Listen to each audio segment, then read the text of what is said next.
Buenas tardes, en este momento voy a hacer mi video sobre teología espiritual.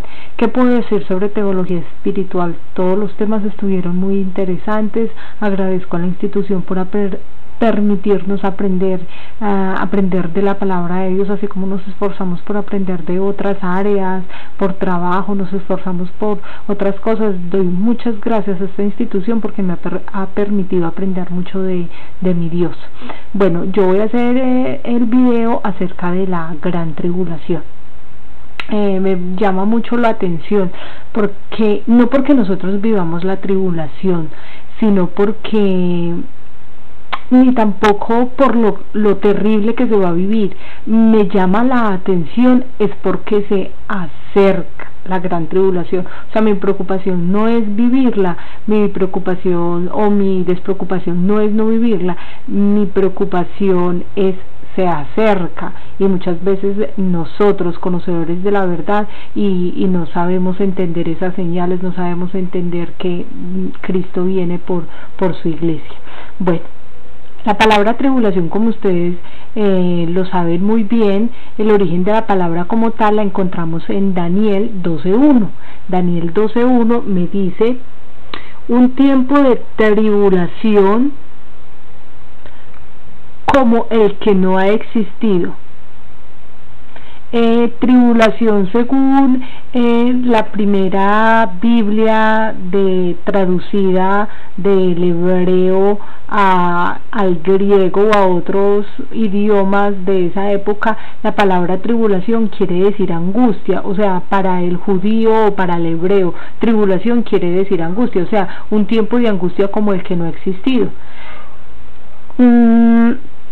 La profecía de Jesucristo se relaciona entonces también con la de Daniel, no solamente por el anuncio de la gran tribulación, sino para la señal de Mateo 24:15, cuando va a ser la abominación de la desolación anunciada por el profeta Daniel, al igual que también en Daniel 9:27, también en Daniel 11:31 y Daniel 12:11 también nos hablan acerca de las abominaciones y de la destrucción que se acerca. Luego más adelante en Apocalipsis encontramos nuevamente escrito sobre angustia y tribulación.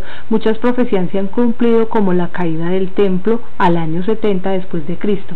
No sé si ustedes tengan bien en cuenta que en el módulo, un módulo que se llamaba Antiguo Testamento, hacíamos la secuencia de todos los libros, estudiábamos todos los libros, y cuando llegábamos a Malaquías, entonces el escritor, o sea, de ese estudio, nos decía que había un libro y nos hablaba de lo que había sucedido en los 400 años, o sea, desde que dejamos a Malaquías hasta que empezamos con Mateo. No sé si ustedes recuerdan que nos hablaba y él nos decía que muchas de las cosas de las que había visto Daniel se habían cumplido, o sea, en esos 400 años de silencio. Por ejemplo, yo creo que para todos ustedes es muy conocido Alejandro Magno. Alejandro Magno existió más o menos como en el año 200 antes de Cristo, quiso instaurar su reino en Jerusalén y todo eso. O sea, ellos han vivido, mucha tribulación, mucho sufrimiento ya han vivido, pero no se ha cumplido toda cabalidad. O sea, el enemigo ha querido llevarlo a cabo, pero Jesucristo no lo ha permitido. Con respecto a lo de Alejandro Magno, él quiso, o sea, hacer como ya su templo, crear pues, o sea, su vida ya, pero Dios no lo permitió, o sea, todavía no era el tiempo, pese a que les dejó vivir mucha tribulación y todo eso, todavía no es el tiempo estimado por Dios, o no era en ese entonces el tiempo estimado por Dios.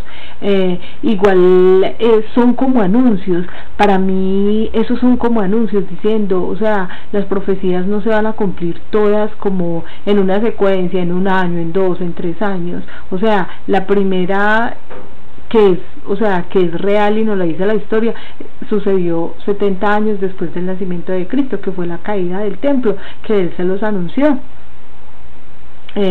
Bueno, es muy importante que tengan las citas de las que hablé ahí, Daniel 9, y de todas maneras voy a tratar acá de leérselas. La primera es Daniel 9:27, dice: por otra semana más confirmará el pacto con muchos, a la mitad de la semana hará cesar el sacrificio y la ofrenda.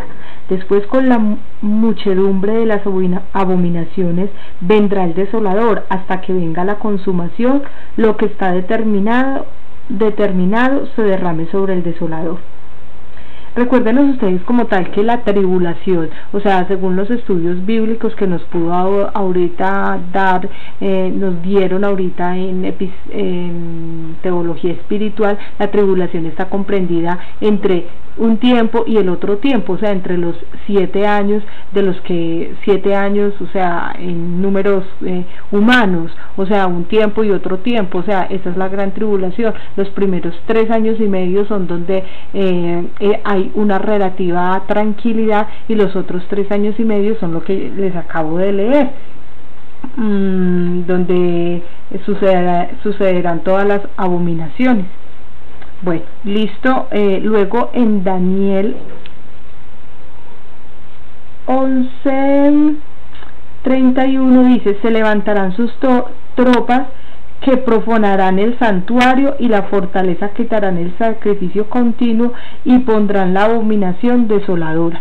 Bueno, es algo que se ha intentado vivir allá Alejandro Magno, luego los musulmanes, pero Dios no lo ha permitido. Hace poco veía sobre un video, después como 200 o 300 años después de Cristo, como los musulmanes, o sea, cogieron harta fuerza e intentaron en ese entonces como apagar el culto. O sea, Jesús no lo permitió, pero lo intentaron hacer. Entonces ya es también uno de los cumplimientos.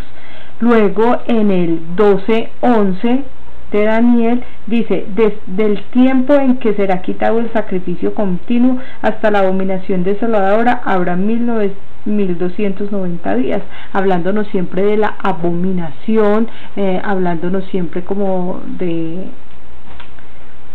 angustia y de toda esa tribulación.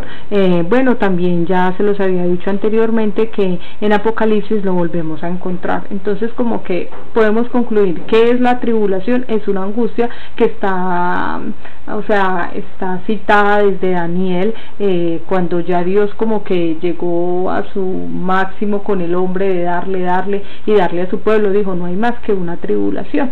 Listo, pero ahí no para todo. La tribulación está anunciada desde Daniel, o sea, muchos años antes de Cristo, más o menos 500 años antes de Cristo. ¿Qué pasa después cuando Cristo vino a la tierra? Dice: cuando Cristo vino a la tierra es el comienzo de una nueva era. Muere Adán, y con él las maldiciones que nos trajo su pecado, y se da inicio a la gracia, ya no venciendo como se hace en la ley, sino creyendo por medio de la gracia, pues tenemos a un abogado que intercede por nosotros cuando el enemigo nos acusa. Es algo bien importante. Recuerden ustedes que la salvación era dada solo para el pueblo judío, pero el pueblo judío se comportó como la esposa infiel de Oseas. Al tener ese comportamiento, entonces Jesús nos dio de su gracia. Tengamos bien en cuenta que la Biblia, y no sé, en las enseñanzas que nos dan en la iglesia, nos hablan de la redención que hubo por medio de Jesucristo. O sea, Jesús, por medio de su sacrificio, por medio de la cruz, Él redime todos nuestros pecados. Entonces, ¿qué es lo que Él hace? Él muriendo, haciéndose hombre, haciéndose carne, haciéndose un Adán, muere y lleva con Él allá en la cruz del Calvario todos los pecados de nosotros. ¿Por qué Él hace eso? Y da inicio a la gracia. Porque Él es el único, o sea, Él, siendo Dios y haciéndose carne, fue el único siendo carne que fue capaz de vivir cabalmente, o sea, con puño, letra y todo lo que fue la ley. Él era capaz de vivir. Él, siendo carne, se dio cuenta que nosotros, o sea, no éramos capaces. Entonces, por eso empezamos a vivir, fue sobre la gracia. ¿En qué consiste la gracia? Es en creer. En la ley es usted llevar a estipulación unas ordenanzas. En la gracia es usted simplemente creer en Jesucristo y descargarle a Él todo, porque Él lleva nuestras cargas, lleva nuestras culpas, lleva todo por nosotros. Entonces, ahí ya la historia se parte. ¿Por qué? Porque ya esta salvación ya no solo para el pueblo judío, sino también para el pueblo gentil. Cuando Jesús vino a la tierra y Él les predicaba primeramente al judío, les predicaba, cierto, de su reino. ¿Por qué? Porque como ya les había profetizado por medio de Daniel que iba a venir una desolación, que iba a venir una tribulación, Él les quería dar otra oportunidad, como quien dice, crean en mí y se van a escapar de todo lo que les estaba profetizando Daniel hace 500 años atrás. Pero ellos no le creyeron. Al ellos no creerle, entonces ¿qué pasó? Fuimos beneficiados los gentiles. ¿Quiénes son los gentiles? Son el resto de la humanidad que hay en la faz de la tierra, exceptuando el judío. De resto todos somos gentiles, musulmanes, árabes, hindúes, chinos, coreanos, todas esas personas son gentiles, exceptuando el judío.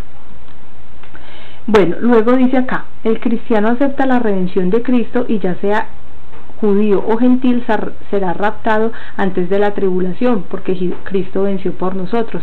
Mas el judío no creyente debe vivir la gran tribulación y vencer bajo sus méritos, o sea, sobre la ley, como nos lo dice